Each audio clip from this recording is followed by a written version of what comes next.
Good morning, students. How are you all? I hope all of you are doing well. A hearty welcome to today's English class. We have been learning the ninth lesson from the Behind the Bond of Love. The narrator got a baby sloth bear from the Mysore forest and he brought and gave as a gift to his wife. She named him as Bruno and we started drinking and eating everything and became very dear to all the family members. And one day one accident took place. It drank the barium carbonate. It was kept as a poison to kill the rats and mice in the library. So he drank and paralysis occurred to him and he was immediately taken to a veterinary doctor and he was given injection and he became almost all right. He started eating everything and after that once again he drank 1 gallon of old engine oil that was kept to kill the termites. So though he drank, nothing happened to him. He was all right. So far we have learned. So students, take your paragraph number 12 on page number 115. The months rolled on and Bruno had grown many times the size he was when he came. He had equaled the Alsatians in height and had even outgrown them. So the months rolled on and many months passed. The Bruno had grown so big, even bigger than the Alsatian dogs that the other had, but was just as sweet, just as mischievous, just as playful. At the same time, it was very sweet, playful, and mischievous. And he was very fond of us all. Above all, he loved my wife, and she loved him too. So he became very fond of everyone, and even his wife was very much attached to this bear. She had changed his name from Bruno to Baba, a Hindustani word signifying small boy. Though it was named as Bruno in the beginning, now he changed his name into Baba, which means small boy in Hindustani. At the command Baba, and he could do a few tricks too. At the command Baba wrestle or Baba box, he vigorously tackled anyone who came forward for a rough and tumble. So he was able to do even few tricks that when the command was given Baba wrestle or Baba box, he was ready to wrestle with anyone who come across to him. He used to vigorously, means very forcefully, very strongly, he used to tackle anyone who came forward at a rough and tumble. Rough and tumble means a free for all. He was ready to wrestle with anyone who came forward. Give him a stick and say, Baba, hold a gun, and he pointed the stick at you. So if you give him a stick and ask him, Baba, hold a gun, he used to catch this as a point as a gun. Ask him, Baba, where is baby? And he immediately produced and cradled affectionately a stump of wood which he had carefully concealed in his straw bed.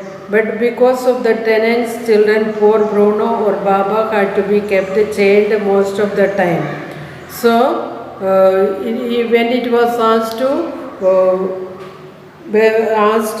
Baba, where is baby? It used to produce and cradle a stump of wood used to take a stump of wood and which he used to play like a cradle, like a baby. He used to cradle. But because of the tenants' children, poor Bruno or Baba had to be kept chained most of the time. It used to disturb the children of the tenants, so they started chaining him. Then my son and I advised my wife and friends, advised her to give Baba to the zoo at Mysore.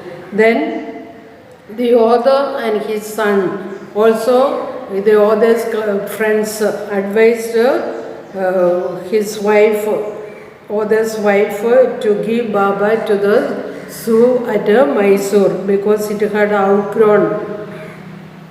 He was getting too big to keep at home because it was too big to keep as a pet animal. After some weeks of such advice, she at last consented. So after advising her continuously, after 2 weeks she agreed. Consented means she agreed.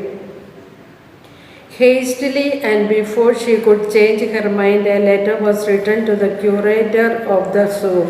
Did he want a tame bear for his collection? He replied, yes.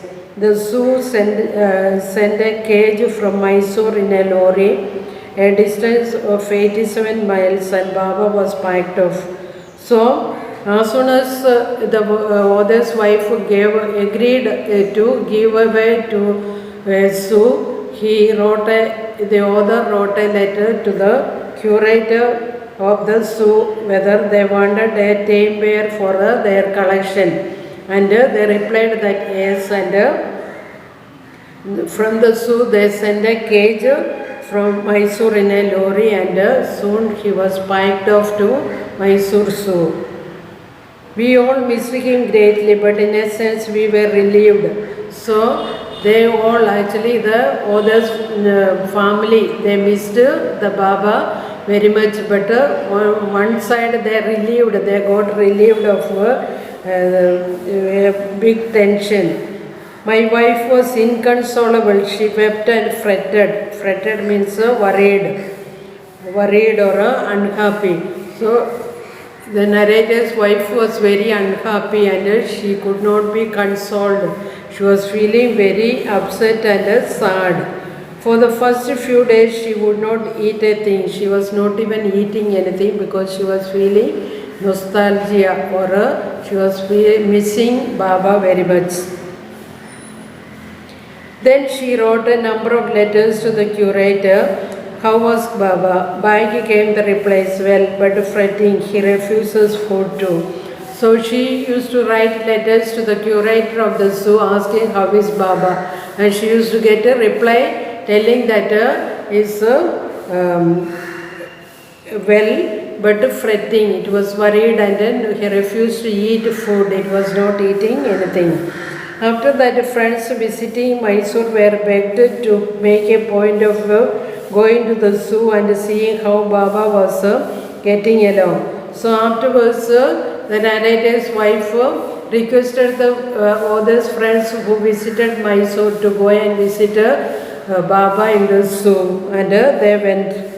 They reported that he was well, but looked very thin and sad. So the author's friends came back and told that the Baba was become very thin and it was sad. All the keepers at the zoo said he was fretting. Fretting means he was worried. For 3 months I managed to restrain my wife from visiting Mysore. So for restrain means control. He did not allow his wife to visit the zoo to see their pet bear Baba. Then she said one day, I must see Baba. Either you take me by car or I will go myself by bus or train. So I took her by car. So after some time, she said she expressed her desire to visit Baba. And she told the narrator that either you take me by car, otherwise she was ready to go by bus or a train. So the narrator took her by car. Friends had conjectured that the bear would not recognize her. Conjecture means guessed. They thought that the friends thought that the Baba may not recognize the narrator's wife. I had thought so too. Even the narrator thought that he may not recognize his wife. But while she was at some yards from his cage, Baba saw her and recognized her. But from far, when he saw, he recognized Baba, recognized her. He howled with happiness. She ran up to him, petted him through the bars, and he stood on his head in delight. He was very happy and he started howling, making noise out of happiness, and she too ran up to Baba and started petting him through the bars, and he stood on his head in delight, in happiness. For the next 3 hours, she would not leave that cage. She gave him tea, lemonade, cakes, ice cream, and whatnot. Actually, she had carried everything with her to give to Baba, and she gave him tea, lemonade, cakes, ice cream, and whatever she brought from home, she gave to Baba. Then closing time came and we had to leave. So it was time for the zoo to be closed, and they had to leave the place. My wife cried bitterly, Baba cried bitterly. Even the hardened curator and the keepers felt depressed. When it was time for the zoo to be closed, narrator's wife started crying bitterly. Also, Baba cried bitterly. Even the curator and the keepers, they felt very depressed, sad by seeing the bitter crying situation of Baba and narrator's wife. As for me, I had reconciled myself to what I knew was going to happen next. So, the narrator could understand what is going to happen next. He guessed what is going to take place. Oh, please, sir, she asked the curator, may I have my Baba back? Hesitantly, he answered, Madam, he belongs to the zoo and is government property now. I cannot give away government property. But if my boss, the superintendent at Bangalore, agrees, certainly you may have him back. So now the narrator's wife asked the curator for the animal to give back, to take it back. But hesitantly, means unwillingly or with confusion, he answered, now the bear belongs to the government, and if he has to get permission from the superintendent from Bangalore, and if he agrees, he was ready to give his hand. There followed the return journey to Bangalore and a visit to the superintendent's bungalow. So they came back from Mysore, they travelled to Bangalore, they went and met the superintendent and asked for permission to take back Baba home. A tearful pleading, she started crying and pleading, Baba and I are both fretting for each other, will you please give him back to me? He was a kind-hearted man and consented. So the superintendent was a very kind-hearted man, and he agreed, he consented means he agreed to give back. Not only that, but he wrote to the curator telling him to lend us a cage for transporting the bear to Bangalore. So not only he gave permission, he wrote a letter to the curator to lend them a cage to transport the bear to their house. Back we went to Mysore again, armed with the superintendent's letter. Baba was driven into a small cage and hoisted on top of the car. The cage was tied securely, and a slow and careful return journey to Bangalore was accomplished. So they came back to Mysore and showed this letter to the curator, and the curator lent them a cage, and Baba was placed in the cage and hoisted means lifted on, it was tied on the top of the car, and then they tied securely and started traveling back very slowly, and finally they reached Bangalore, their house, successfully. Once home, a squad of schoolies were engaged for special work in our compound. Once they reached home, they appointed a group of coolies to make a home for the, to make a place for a, to arrange their compound for as a place for the bear to move. An island was made for Baba, so they prepared an island for Baba. It was 20 feet long and 15 feet wide and was surrounded by a dry pit or a moat, 6 feet wide and 7 feet deep. So they prepared an island, and it was surrounded by a dry pit or a moat. Moat means a pit, and 6 feet wide and 7 feet deep. A wooden box that once housed fowls was brought and put on the island for Baba to sleep in at night. So they also arranged a wooden box for Baba to sleep in the night. Straw was placed inside to keep him warm, and his baby, the gnarled stump, along with his gun, the piece of bamboo, both of which had been sentimentally preserved since he had been sent away to the zoo, were put back for him to play with. So inside the wooden box they arranged with straw, and they placed this gnarled stump, means rugged, twisted stick, and the gun, a stick, a piece of bamboo stick, and everything was arranged. They preserved it actually. Even after sending Baba to the zoo, they preserved it as in memory of, out of their love for this Baba, they kept it. So now they kept back everything in the Baba's wooden box, so that it could play with it. In a few days, the coolies hoisted the cage onto the island, and Baba was released. So within few days, when his house was ready, the island was prepared, they lifted this cage and released, unchained the Baba.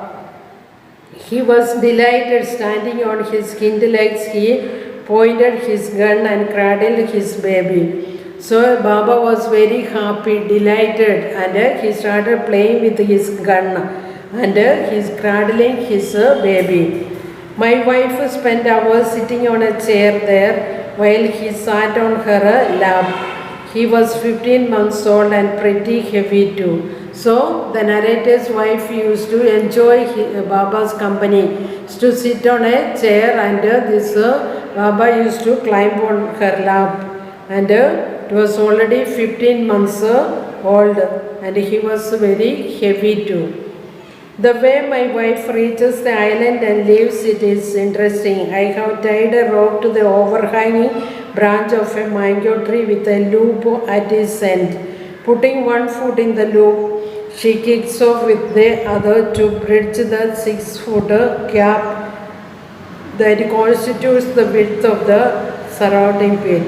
Now, in a very interesting manner, the narrator arranged how to reach there. He tied a rope to the overhanging branch of a mango tree with a loop at its end, and she used it was for her to keep the leg inside that loop, and putting one foot in the loop, she kicks off with the other to bridge the 6-foot gap that constitutes the width of the surrounding pit.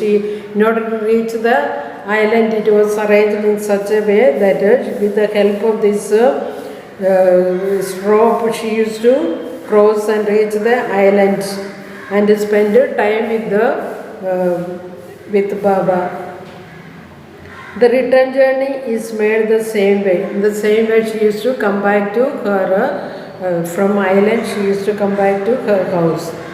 But who can say now that a sloth bear has no sense of affection, no memory, and no individual characteristics? So from this we understand that a sloth bear, it has got really memory and it has a sense of affection. No one can say that it has can be kept as a pet animal. The narrator says it had a individual characteristic also, because the Baba, the bear, sloth bear was very happy in the company of narrator's wife, because she was looking after the animal very well, the pet animal.